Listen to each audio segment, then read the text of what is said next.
Entre le fort et le faible, entre le riche et le pauvre, entre le maître et le serviteur, c'est la liberté qui opprime et la loi qui affranchit, disait Henri Lacordaire.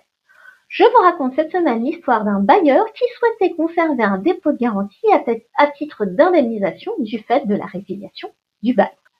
Ce sera la prétention de la colère. En janvier 2011, deux sociétés décident de conclure un bail commercial. Il s'agit d'un local situé à Paris au loyer de 67 000 €. L'activité autorisée, celle de bureau de change manuel. Cependant, quelques années plus tard, la locataire rencontre des difficultés dans le paiement du loyer. Le juge des référés constate la résiliation du bail et ordonne l'expulsion de la locataire. La locataire quitte les lieux et un état des lieux de sortie est réalisé. La bailleresse assigne alors son ancienne locataire au fin de l'avoir condamnée à lui verser une somme de 14 000 € au titre des réparations locatives et se voir autorisée à conserver le dépôt de garantie à titre indemnitaire en vertu d'une clause prévue par le bail.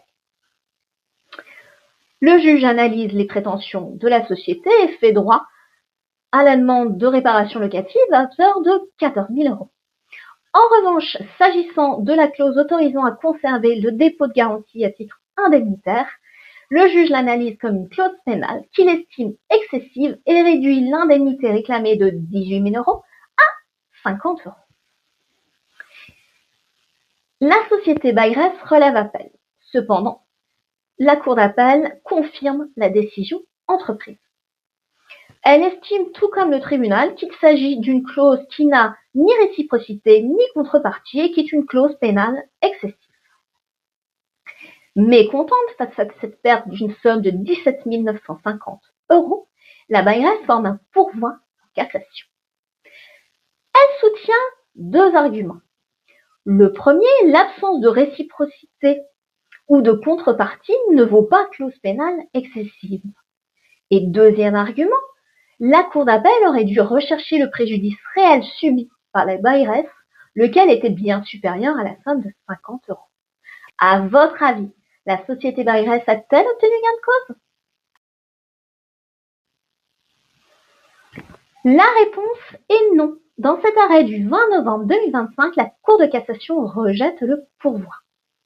Elle approuve l'analyse de la Cour d'appel.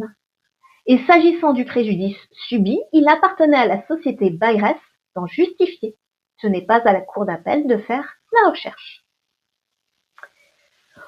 Autrement dit, le bailleur, la société bailleresse, ne pourra pas conserver le dépôt de garantie de 18 000 € à titre de clause pénale. Mon conseil, si une clause pénale est valable dans un contrat de bail commercial, encore faut-il justifier de son bien fondé au stade de la demande d'exécution. En l'occurrence, il convient de justifier du préjudice subi du fait de la résiliation du bail. Alors ça peut être naturellement les frais liés à la procédure, mais on peut également envisager de réclamer l'indemnisation liée à la perte de loyer durant tout le temps qu'il faudra pour réussir à trouver un nouveau locataire. Après tout, le bail commercial était censé être conclu pour une durée de 9 ans. Si cette vidéo vous a plu, je vous invite à la commenter, à la liker ou à la partager. Vous pouvez naturellement vous abonner pour suivre toutes les vidéos.